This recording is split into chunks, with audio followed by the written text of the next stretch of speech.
Alors, c'est parti. On a un petit peu de soleil. Alors, l'objectif aujourd'hui, puisque je suis absent, c'est en équipe de 2 ou 3 de travailler à s'assurer qu'au niveau de la résolution d'une inéquation, que ce soit une sinus ou une cosinus, qu'on est capable de bien résoudre dans un intervalle précis ou dans les réels. Le deuxième objectif, c'est de vous présenter comment trouver la règle dans un problème concret. Alors, je vous rappelle que tout ça est à prendre en note. Il y a des exercices qui suivront. Tout est sur Classroom. Alors, c'est parti.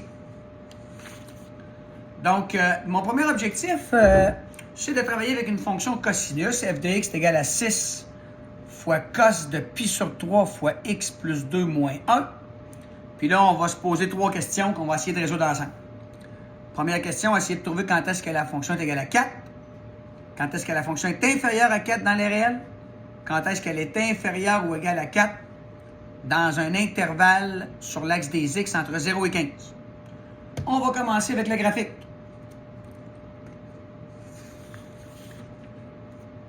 Alors ici, je vous invite à mettre votre appareil sur pause le temps de bâtir le graphique. Le graphique. Alors ici, mon amplitude A est de 6 unités. La valeur du K, mon centre de vague, moins 1. La valeur de H, moins 2. Le B vaut pi sur 3. La période sera donc de 2 pi sur 3, ce qui va donner 6 unités.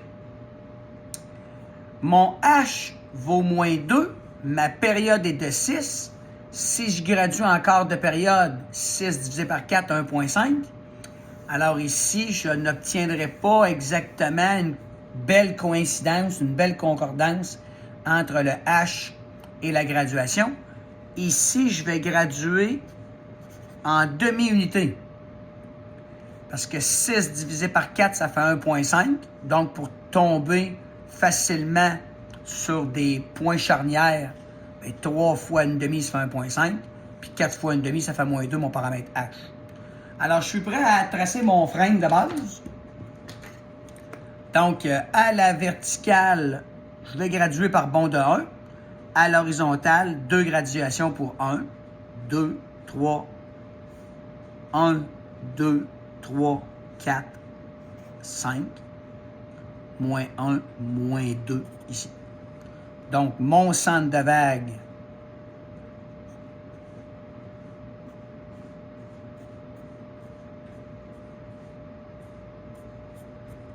à moins 1. Mon max, 6 unités plus loin, 1, 2, 3, 4, 5.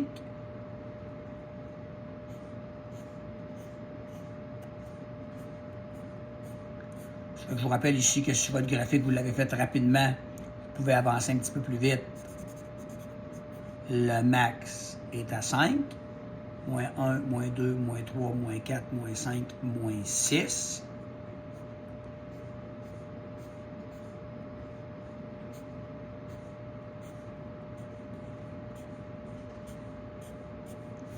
Donc ici, le min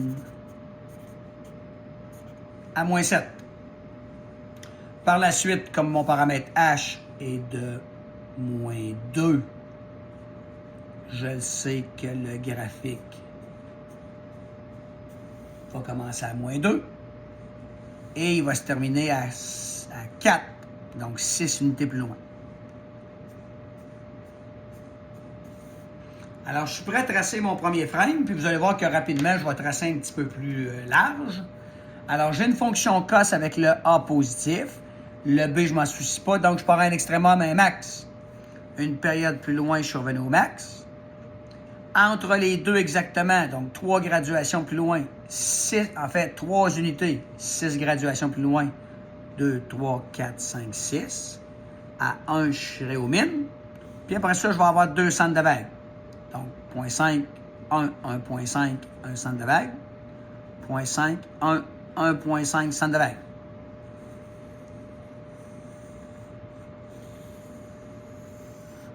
J'ai donc ma première partie de graphique. Je vais aller tracer un petit peu plus large à gauche et à droite. Donc, 0.5, 1, 1.5, je suis au centre de vague. 0.5, 1, 1.5, je vais être au mid. Je suis un petit peu approximatif, mais c'est pas grave. Une demi-période là. 0.5, 1, 1.5, je suis au centre de vague. Je vais arrêter comme ça. Puis là, je vous rappelle que la question que je vous pose, c'est quand est-ce que la fonction elle est égale ou inférieure ou égale à 4. Donc, 1, 2, 3, 4. Je me fais un petit trait de crayon ici. Puis on voit tout de suite que ma solution, quand est-ce que la fonction est inférieure ou égale à 4, on est dans la section en bas du graphique. Alors, on va procéder à la résolution de l'équation. Quand est-ce que la fonction elle est égale à 4? Alors, moi, ce que je vous invite à faire ici en haut, c'est prendre quelques minutes et mettre sur pause la vidéo pour pouvoir faire la résolution. Je fais la résolution avec vous autres maintenant. Donc, première étape, je transfère le cas, je divise par A. Ici, j'obtiens 5 sixièmes est égal à cos de pi sur 3 fois x plus 2. Le 5 sixièmes n'est pas dans mon cercle trigonométrique, dans mes valeurs exactes.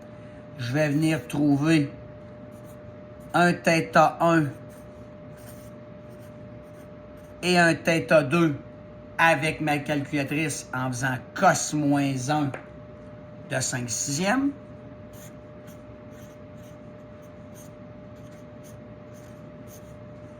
Et j'obtiens les deux valeurs suivantes. 0,5857. Et moi, je ne me casse pas le basic, comme on dit. Je vous rappelle que pour le cosinus, les valeurs de θ, c'est θ1 moins θ2. Hein, ou θ moins θ, si vous préférez. Alors ici, 0,5857 est égal à pi sur 3 fois x plus 2. Je vais mettre le symbole approximatif. Puis moins 0,5857 pi sur 3 fois x plus 2, toujours approximativement. Ici, je procède à mon isolement de variables. Je vais aller un petit peu plus vite. Le premier x que je vais trouver, c'est 0,5857 fois 3 divisé par pi moins 2. Puis le deuxième, ça va être moins 0,5857 fois 3 sur pi moins 2. Si on calcule ça, les deux valeurs que je vais trouver, c'est moins 1,44, moins 2,56. Là, on ne se cassera pas la tête trop. Je vous rappelle que ces deux valeurs-là, ce sont les deux premières valeurs que j'ai trouvées dans ma première période. En fait, une période en avant puis une période en arrière. Si je voulais extrapoler dans les réels, je pourrais tout simplement dire plus n fois la période étant de 6 dans ce cas-ci,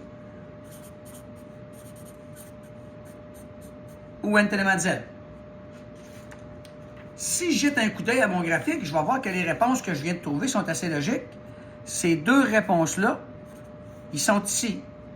Donc, moins 0,5, moins 1, moins 1,5, je suis à moins 1,44. Moins 2, moins 2,5, moins 3, je suis à moins 2,56, à quelque part entre moins 2,5 et moins 3. Alors, mes deux réponses ici sont bonnes. Passons à l'étape suivante. Je tasse mon graphique un peu. Alors, l'étape suivante, c'est de trouver dans quel intervalle la fonction elle est inférieure à 4 pour les réels. Alors, je tasse un petit peu ici. Et je vous laisse quelques minutes pour tenter de trouver la solution.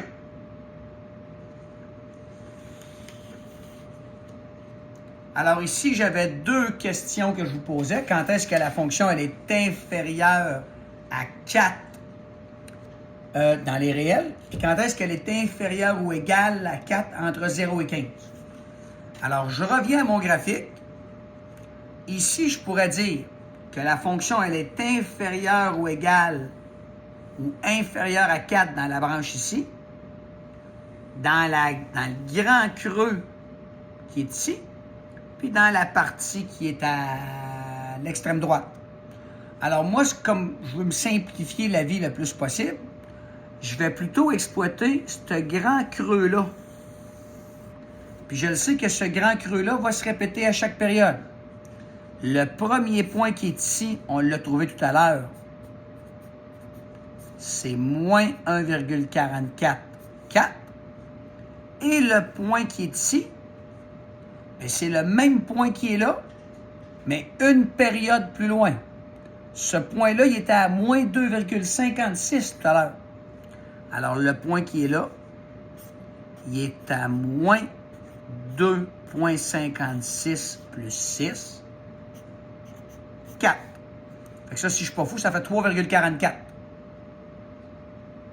Alors, entre moins 1,44 et 3,44, la courbe, elle est inférieure à 4. Alors, je suis déjà prêt à trouver ma solution, à indiquer ma solution. Dans les réels, ma fonction est inférieure à 4 entre moins 1,44 plus 6n jusqu'à 3,44 plus 6n, crochet ouvert, ou n tellement z. Crochet ouvert plus grand ou égal. Pour la dernière question, je vous demandais plutôt de me donner quand est-ce que la fonction elle est inférieure ou égale à 4. Alors ici, ça va ressembler pas mal. On va juste fermer les crochets. Alors voici comment je vais procéder. Je vais commencer par venir donner mon premier intervalle. Alors le premier intervalle où la fonction elle est inférieure ou égale à 4, c'est de moins 1,44 jusqu'à 3,44. Là, vous comprendrez que la partie négative de cet intervalle-là n'est pas incluse dans l'ensemble solution demandée. Alors, dans mon graphique, comme je commence à 0, la partie négative qui est ici, je vais devoir l'enlever. Alors, mon premier intervalle, il va être de 0 jusqu'à 3,44. Pour mon deuxième intervalle, je prends mon premier, puis j'additionne 6. Moins 1,44 plus 6, ça va faire ici 4,56. 3,44 plus 6, 9,44. C'est mon deuxième intervalle où la fonction est inférieure ou égale à 4. Je suis encore entre 0 et 15. Je continue. J'additionne 4, 10,56. Excusez, j'additionne 6. J'additionne 6, 15,44. Oh, le 15,44, il sort de mon intervalle de ma question. Alors, je viens un petit peu modifier mon dernier intervalle. 10,56 jusqu'à 15. Alors, voici, c'était la première leçon d'aujourd'hui. Comment résoudre une inéquation fonction sinus ou cosinus dans un contexte où l'intervalle, c'est les réels, ou dans un contexte où l'intervalle est entre 0 et 15.